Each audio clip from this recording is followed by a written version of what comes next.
नोरमा group, जो सोचता है वो करता है। आपके अपने सपनों का आशियाना। पिछले कुछ दिनों से बीपीएससी के फैसलों को लेकर के और बीपीएससी को लेकर के हंगामा हो रहा था और इस हंगामे ने इतना ज़्यादा एक विकराल रूप ले लिया था कि गिरफ्तारियां तक हुई।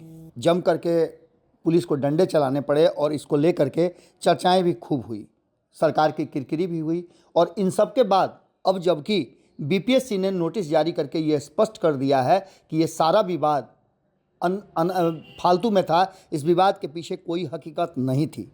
आपको बता दें कि बिहार के डिप्टी सीएम ने भी अब इस पर अपना वक्तव्य दे दिया है और कहीं ना कहीं इसको राजनीति से प्रेरित बताया जा रहा है। आपको बता दें कि बिहार में 2025 में चुनाव होने वाले हैं और उस चुनाव को लेकर के जिस तरह की बातें सामने आ रही हैं, जिस तरह की तैयारियां चल रही हैं, उसमें कहा यह जा रहा है कि कहीं ना कहीं से प्रेरित होकर के इस तरह के झूठ जो है वो फैला करके बच्चों को कहीं ना कहीं बरगलाने और उन्हें आंदोलन करने के लिए बाध्य करने की बात कही जा रही है। बिहार लोक सेवा आयोग बीपीएससी ने एक नोटिस जारी कर स्पष्ट कर दिया है कि आगामी 17वीं संयुक्त प्रतियोगिता परीक्षा में नॉर्मलाइजेशन प्रक्रिया लागू नहीं की जाएगी। आयोग ने इसके अलावा भी बहुत सारी बातें कही है जो हम आपको बताते हैं, लेकिन उससे पहले हम आपको बता दें कि इस गतिरोध के बाद जब छात्र नेता मिलने के लिए गए जिस तरह से डिप्टी सीएम के पास, तो डिप्टी सीएम ने इन सारी चीज़ों को बीपीएससी से बातचीत के बाद स्पष्ट किया है। बिहार के डिप्टी सीएम विजय कुमार सिन्हा का कहना है कि परीक्षा में नॉर्मलाइजेशन जैसी कोई प्रक्रिया पहले से ही नहीं थी, न ही सरकार की तरफ से परीक्षा में कोई धांधली की जा रही है। उन्होंने साफ किया कि आवेदन करने की तारीख को इसलिए आगे बढ़ाया गया था ताकि बच्चे त्यौहार अच्छे से मना सकें। और आयोग ने भी नोटिस जारी कर सूचना दी कि एग्जाम 1 शिफ्ट 1 डे में लिया जाएगा। इन सारी बातों के साथ साथ अब जबकि इस तरह के विवाद पैदा किए जा रहे हैं और बच्चों को भड़काया जा रहा है, उस पर उन्होंने कहा कि बिहार के पटना में बिहार लोक सेवा आयोग के कार्यालय के बाहर बीपीएससी 17वीं परीक्षा में नॉर्मलाइजेशन को लेकर के छात्रों ने जमकर विरोध किया है। ये कहीं से उचित नहीं है। इस विरोध में उनके साथ कई शिक्षक खड़े हुए थे, जिनमें सेलिब्रिटी शिक्षक खान और रहमान सर भी शामिल हुए थे। दोनों ही शिक्षक परीक्षा में नॉर्मलाइजेशन प्रक्रिया को हटाने की मांग कर रहे थे, जबकि ऐसी कोई बात थी ही नहीं।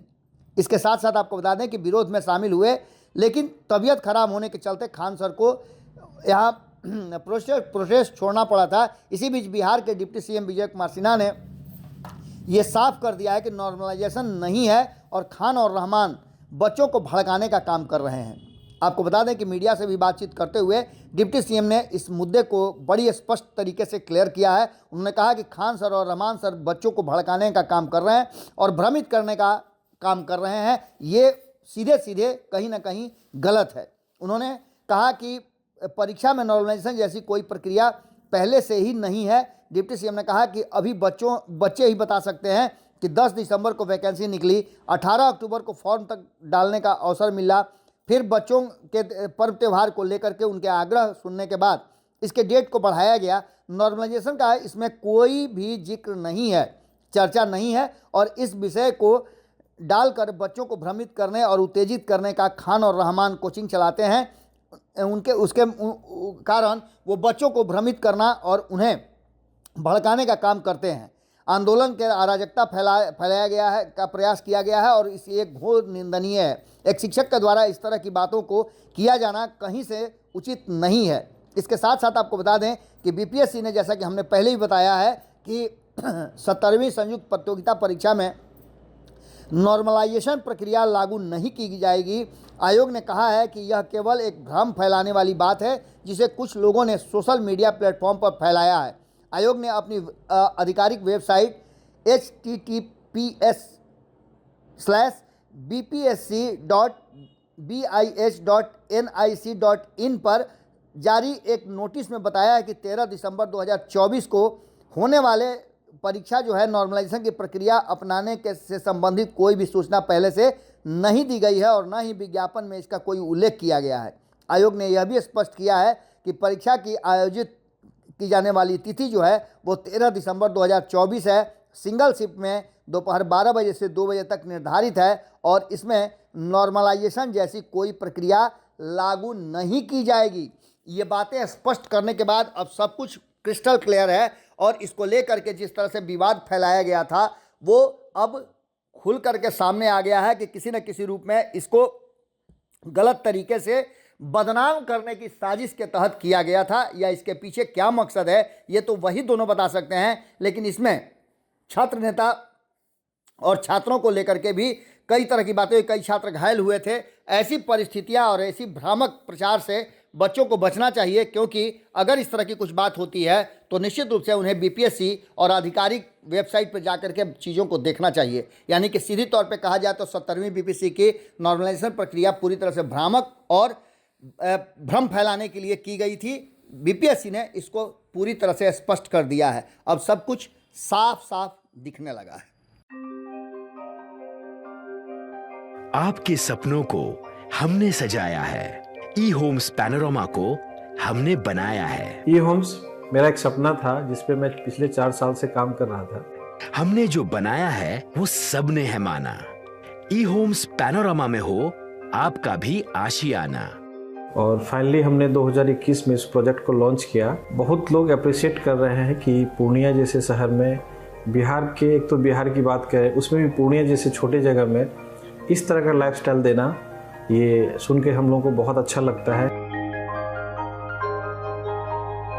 ई होम्स में हमने कुछ और भी किया है, जैसे हम जिस जगह में रह रहे हैं हमारी फैमिली सिक्योर हो, उनको सिक्योरिटी का ध्यान में रखा है। आपकी सुविधा और सुरक्षा आपके लिए खास है, ये आपका विश्वास है। इसमें आर्टिफिशियल इंटेलिजेंस का 7 लेयर सिक्योरिटी का हमने इस्तेमाल किया है। लस ग्रीन कैंपस को बनाया है। यदि हमारा बाउंड्री वाल है तो वो वर्टिकल गार्डन है। ये जितनी भी फैसिलिटी होता है एक इंटरनेशनल टाउनशिप में ई होम्स है, ये हम लोग विश्वास नहीं कर पा रहे हैं। जो भी हमारे मित्र दोस्त या जो भी हमारे बाहर के बाहर आते हैं तो हम लोगों को बहुत अच्छा सुनने को मिलता है और बहुत अच्छा क्रेडिट मिल रहा है। वो सारा हमने सिर्फ एक बिल्डिंग नहीं बनाया, हमें एक बहुत अच्छा लाइफस्टाइल दिया ई होम्स में, और मेरा एक सपना था जिसको मैं आज फुलफिल होते हुए देख पा रहा हूँ। ये आपका आवास है। ई होम्स पैनोरामा में अब आपका निवास है। E homes Panorama, luxurious lifestyle redefined. Panorama group, जो सोचता है वो करता है। अगर ये वीडियो पसंद आई और वह बिहार के राजनीति और बिहारियत से सरोकार रखेनी तो सब्सक्राइब बटन दबा के चैनल के सब्सक्राइब कर ली। ओजे एगो घंटी बा, ओकरा बटन दबा देला से कुल सटीक और मारक खबर रुआ मुफ्त में मिल जाई। अगर रुआ पत्रकारिता के हमनी के नया प्रयोग में सहयोग कर चाहतानी तो ज्वाइन बटन दबा दी। पेटीएम नंबर नोट कर ली 9386 816 700।